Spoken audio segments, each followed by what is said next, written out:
TRS వరి రాజకీయం బెడిసి కొట్టినట్లేనా? ఢిల్లీ వెళ్లిన మంత్రులు సాధించింది ఏమీ లేదా? కేసీఆర్ వ్యూహాలకు అనుగుణంగా కేంద్రంతో వాదించడంలో మంత్రులు ఫెయిల్ అయ్యారా? పార్లమెంట్ సమావేశాలు ముగియడంతో ధాన్యం కొనుగోలుపై లిఖితపూర్వక హామీ తీసుకువచ్చే ఛాన్స్ ఉందా? లేకపోతే ఏం చెయ్యలేక చేతులెత్తేశారా అన్నది చర్చనీయాంశంగా మారింది.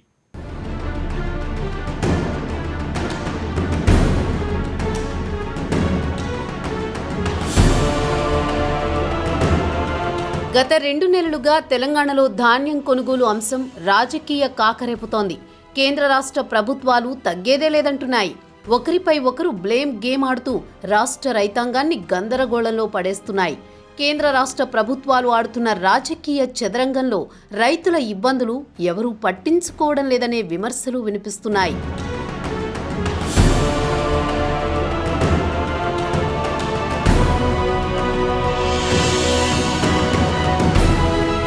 వివిధ కొత్త ప్రాజెక్టులతో తెలంగాణలో పెరిగిన సాగుతో లక్షల టన్నుల ధాన్యం ఉత్పత్తి అవుతోంది. గత కొన్ని సంవత్సరాలుగా రాష్ట్ర ప్రభుత్వమే నేరుగా వరి ధాన్యం కొనుగోలు చేస్తోంది. ఏటికి ఆ ఏడు పెరుగుతున్న వరి ఉత్పాదకతతో ఇక ఇంత మొత్తంలో తాము కొనలేమని రాష్ట్ర ప్రభుత్వం తన పాలసీని మార్చుకుంది.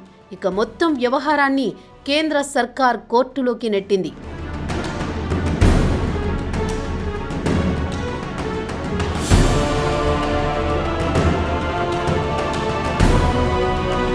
వర్షాకాలంలో వచ్చే వరి పంటను రా రైస్గా మార్చి ఎఫ్సీఐకి అందజేస్తూ వస్తోంది రాష్ట్ర ప్రభుత్వం. అయితే ఎటొచ్చి సమస్య అంతా యాసంగి పంటతోనే అనే చర్చ సాగుతోంది.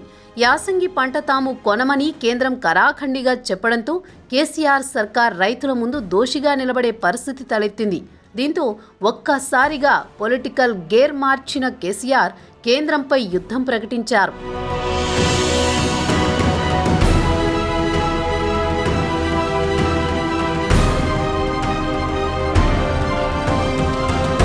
ఇప్పటికే వరి ధాన్యం కొనుగోలు అంశంపై రాష్ట్రంలోని అన్ని నియోజకవర్గాల్లో గులాబీ దళం ధర్నాలు నిర్వహించింది.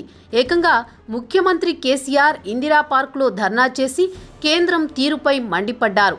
ఆ తర్వాత మంత్రుల బృందం చివరికి కేసీఆర్ కూడా ఢిల్లీ వెళ్లి వరి ధాన్యం విషయంలో కేంద్రం నుంచి క్లారిటీ తీసుకోవడం కోసం ప్రయత్నించారు. అయితే తాము తమ పాలసీకి కట్టుబడి ఉన్నామని కేంద్రం స్పష్టం చేసింది. దీంతో రాష్ట్రంలో రైతుల నుంచి వస్తున్న ఒత్తిడిని తట్టుకోలేక మరోమారు ముఖ్యమంత్రి కేసీఆర్ మంత్రుల బృందాన్ని ఢిల్లీకి పంపారు.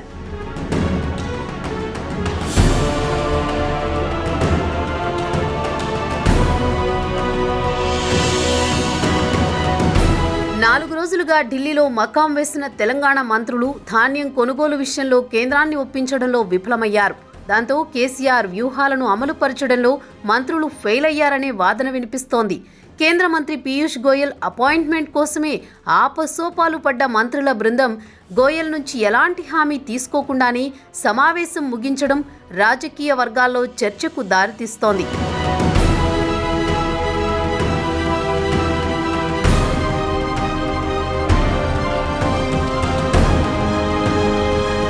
మరోవైపు పార్లమెంటు సమావేశాలు ముగియడంతో ఢిల్లీలో ఉన్న మంత్రుల బృందం కేంద్ర ప్రభుత్వాన్ని ఒప్పించలేక తెలంగాణ ప్రజలకు క్లారిటీ ఇవ్వలేక సతమతమవుతున్నట్లు కనిపిస్తోంది.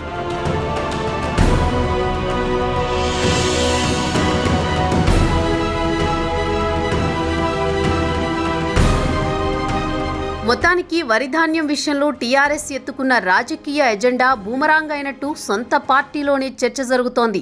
హుజురాబాద్ ఓటమిని పక్కదారి పట్టించడానికి ఎత్తుకున్న వరి వార్ టీఆర్ఎస్ పార్టీకి ప్రభుత్వానికి ఉరిలా మారిందన్న చర్చ రాజకీయ వర్గాల్లో హాట్గా నడుస్తోంది.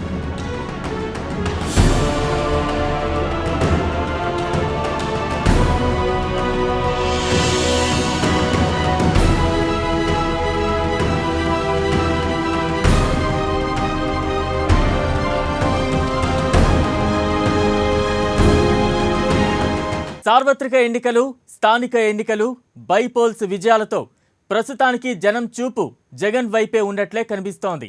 అయితే జగన్ చూపు తమపై ఉందో లేదో తెలియడం లేదని కొంతమంది వైసీపీ ఎమ్మెల్యేలు లోపల తెగ మదన పడిపోతున్నారంట. తమకు టికెట్ దక్కుతుందా లేదా అని భయపడిపోతున్నారంట. జగన్ సొంతంగా చేయించుకుంటున్న సర్వేలతో వచ్చే ఎన్నికల నాటికి పూర్తిగా జగన్పై ఆధారపడడం కష్టమేనని అనుకుంటున్నారంట నాయకులు.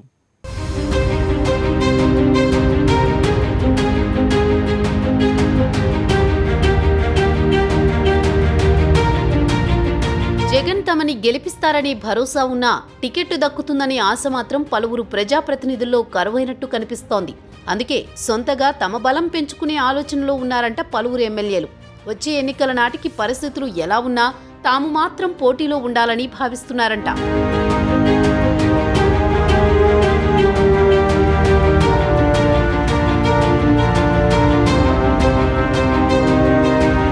రెండు 2014లో అయినా 2019లో అయినా జగన్ పేరుతోనే వైసీపీ అభ్యర్థులు గెలుపొందారనే విషయం వాస్తవం. స్థానికంగా వారికున్న బలాబలాలను పక్కన పెడితే జగన్ పాదయాత్ర, జగన్ ప్రచారం, జగన్పై ఉన్న నమ్మకంతోనే జనాలు వారిని సునాయాసంగా గెలిపించారు. కానీ 2024లో వారందరికీ మళ్లీ టికెట్ ఇస్తారా లేదా అనేది అనుమానమే అంటున్నారు.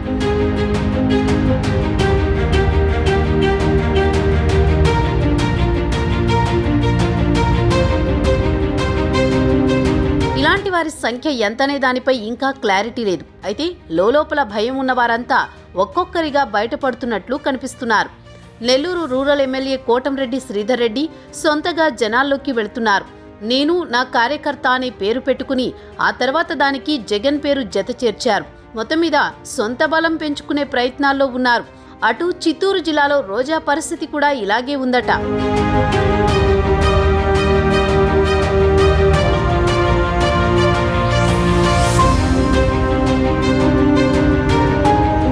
జగన్ వద్ద రోజాకు ఎంత పరపతి ఉన్నా కూడా స్థానికంగా ఆమెకు సపోర్ట్ లేదు. స్థానిక నాయకులంతా రోజాకు వ్యతిరేకంగా మారారు. ఇటీవల జగన్ పుట్టినరోజు సందర్భంగా ఫ్లెక్సీ పంచాయతీ కూడా జరిగింది. వచ్చే ఎన్నికల్లో రోజాకు టికెట్ ఇస్తే తాము సహకరించబోమని తేల్చి చెబుతున్నారు నేతలు. దీంతో రోజాకి కూడా జనాల్లోకి వెళ్ళక తప్పని పరిస్థితి.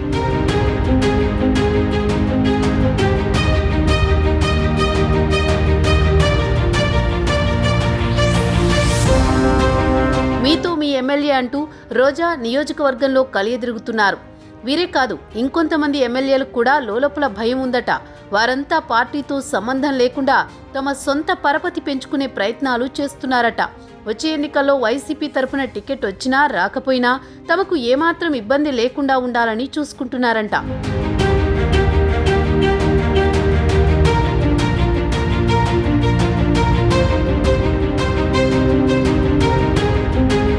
పార్టీ మారే ధైర్యం ఎంతమంది చేస్తారో తెలియదు. కానీ జగన్ టికెట్ ఇవ్వకపోయినా రెబల్గా గెలిచి తిరిగి పార్టీలో చేరేందుకు ఉత్సాహం చూపిస్తారనే ప్రచారం జరుగుతోంది.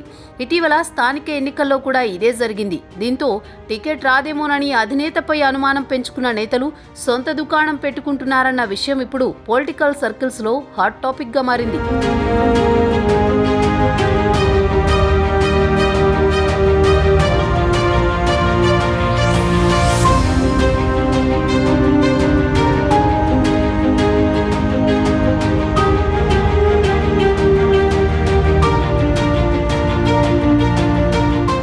రాజ్యసభ సభ్యుడు డిఎస్ టీఆర్ఎస్ను వీడనుండటం అదే పార్టీకి చెందిన మరో సీనియర్ వలస నేతకు నచ్చటం లేదా? పార్టీ మారడానికి రెడీ అయిన నేతను గులాబీ బాస్ పక్కన పెట్టినా సదరు నేతకు మాత్రం ప్రేమ పొంగిపోతోందట. గులాబీ పార్టీకి దూరంగా ఉంటున్న నేత సీనియారిటీని వాడుకోలేకపోవడంపై ఆయన సహచరుడు అసంతృప్తి వ్యక్తం చేస్తున్నారట. అసలు ఆ ఇద్దరు సీనియర్ల మధ్య ఉన్న లెక్కలేంటి?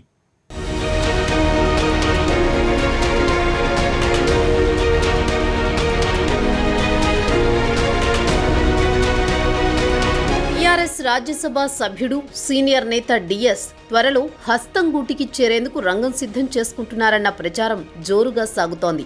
ఇప్పటికే ఆయన కాంగ్రెస్ అధినేత్రి సోనియా గాంధీని కలిసి చర్చించారట. ఆ క్రమంలో ఆయన వారం 10 రోజుల్లో రాజ్యసభ పదవితో పాటు పార్టీకి రాజీనామా చేయనున్నట్లు తెలుస్తోంది.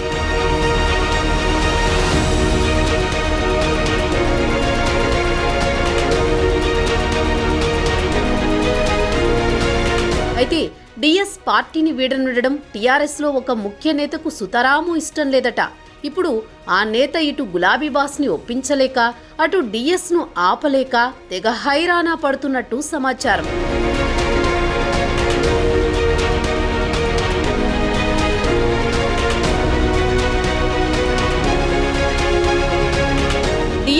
టీఆర్ఎస్లో జరిగిన పరాభవం పార్టీ వీడడానికి దారితీసిన పరిణామాలపై హాట్గా చర్చ జరుగుతోంది.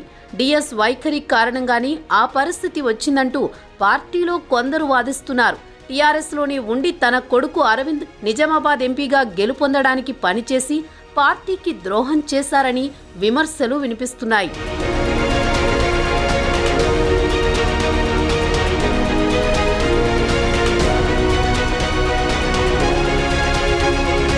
కానీ అదే పార్టీలో మరికొందరు మాత్రం డిఎస్ పై సింపతి చూపిస్తున్నారు. పార్టీలో కీలక నేత సెక్రటరీ జనరల్ కె కేశవరావు లాంటి వారు డిఎస్ పట్ల సానుభూతి వ్యక్తం చేస్తున్నారట. డిఎస్ పార్టీని వీడాల్సిన పరిస్థితులను పార్టీయే కల్పించిందని ఇంటర్నల్ డిస్కషన్లో కేకే అధినాయకత్వం తీరును తప్పుబడుతున్నారట.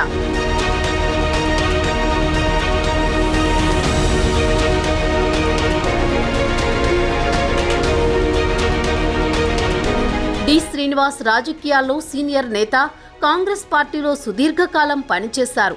ఉమ్మడి రాష్ట్రంలో పీసీసీ ప్రెసిడెంట్గా 2 సార్లు ఆ పార్టీ అధికారంలోకి రావడంలో కీలక పాత్ర పోషించారు. కేంద్రంలోనూ ఆయనకు మంచి పరిచయాలు ఉన్నాయి. ఉత్తర తెలంగాణలో కీలకమైన నేత, మున్నూరు కాపు సామాజిక వర్గంలో మంచి పట్టున్న నేత.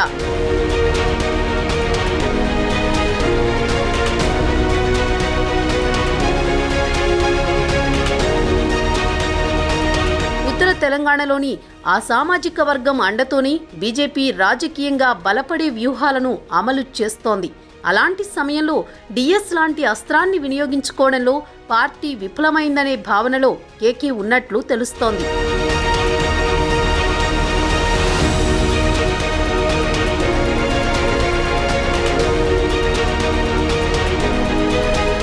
కాంగ్రెస్లో కేకే డిఎస్ చాలా కాలం కలిసి పనిచేసిన సాన్నిహిత్యం ఉంది.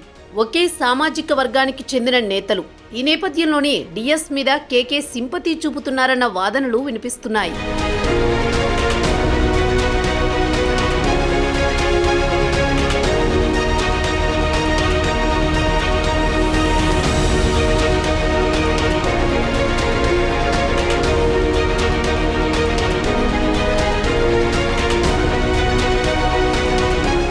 తెలంగాణలో పట్టు బిగించేందుకు బీజేపీ పావులు కదుపుతోంది.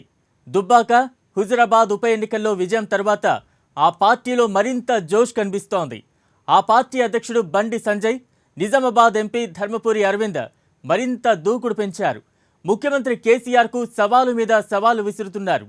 బీజేపీ ఎక్కడుంది అంటూ ఎద్దేవా చేసిన టీఆర్ఎస్ అధినేత కేసీఆర్, గులాబీ నేతలకు పార్టీ సత్తా ఏంటో చూపించామన్న ధీమా కాషాయ నేతల్లో కనిపిస్తోంది.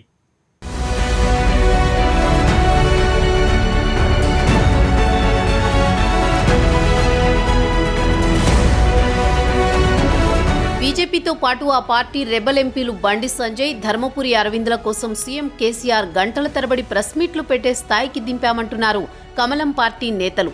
ఏ అండ చూసుకుని బండి సంజయ్, అరవింద్లు సీఎం కేసీఆర్తో ఢీకొడుతున్నారంటూ చర్చ కూడా జరిగింది. అయితే వారి వెనుకున్నది సాక్షాత్తు ఆ పార్టీ జాతీయ నాయకత్వమే అని కమలం పార్టీ నేతలే అంటున్నారు.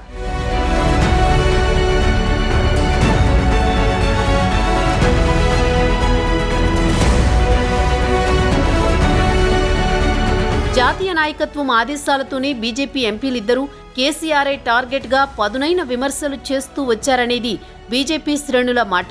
భవిష్యత్తులోనూ టీఆర్ఎస్కు ప్రత్యామ్నాయ శక్తిగా ఎదిగేందుకు ఇదే వ్యూహాన్ని అనుసరించాలని బీజేపీ ప్లాన్ చేస్తున్నట్లు ప్రచారం జరుగుతోంది. రాష్ట్రంలో కేసీఆర్ను ఢీకొట్టడం అంత ఈజీ కాదనే విషయం బీజేపీకి తెలియంది కాదు. ఒకేసారి రాష్ట్రంపై విరుచుకుపడితే వ్యతిరేకమైన ఫలితాలు కూడా రావచ్చు అనేది బీజేపీ నేతల భయం. అందుకే కాషాయ పార్టీ నేతలు వ్యూహం మార్చారు. అదను చూసి దెబ్బ కొట్టడం, ఆ తర్వాత సైలెంట్ అయిపోవడం వంటి వ్యూహాన్ని అమలు చేస్తూ వస్తోంది బీజేపీ.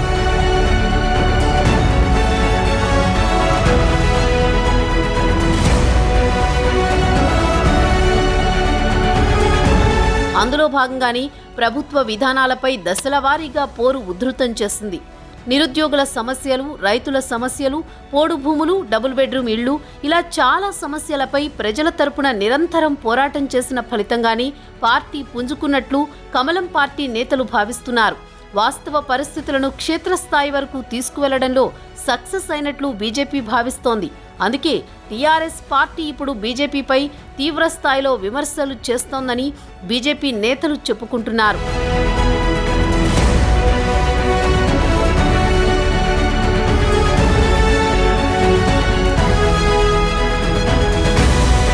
వాస్తవాలను పక్కన పెట్టి తప్పుడు ప్రచారం చేస్తూ బీజేపీని బదనాం చేసే ప్రయత్నం చేస్తున్నారని బీజేపీ కేడర్ విమర్శిస్తోంది. ప్రజలను తప్పుదోవ పట్టించే లక్ష్యంతో టీఆర్ఎస్ పార్టీ వ్యవహరిస్తోందని చెప్పడంలో తమ పార్టీ సక్సెస్ అయిందనేది బీజేపీ నేతల అంచనా. అందుకే బీజేపీని రాష్ట్రంలో ప్రత్యామ్నాయంగా ప్రజలు చూస్తున్నారని ఆ పార్టీ నేతలు చెప్పుకుంటున్నారు.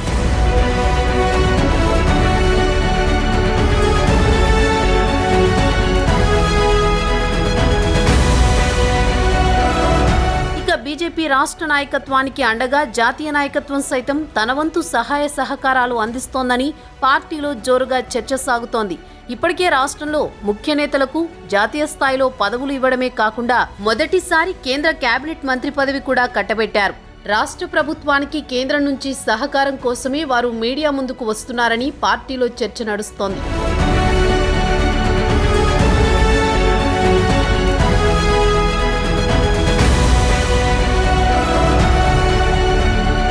టీఆర్ఎస్ ప్రజలను తప్పుదోవ పట్టించే తీరుపై తమ పార్టీ నేతలు వివరణ ఇస్తున్నారని బీజేపీ భావిస్తోంది.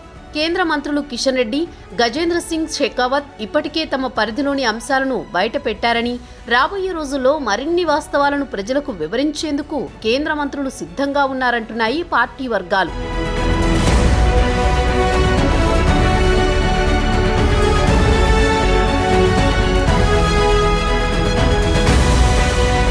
కేంద్ర మంత్రుల వరుస మీడియా సమావేశాలు రాష్ట్ర బీజేపీకి సపోర్టుగా నిలుస్తున్నాయి.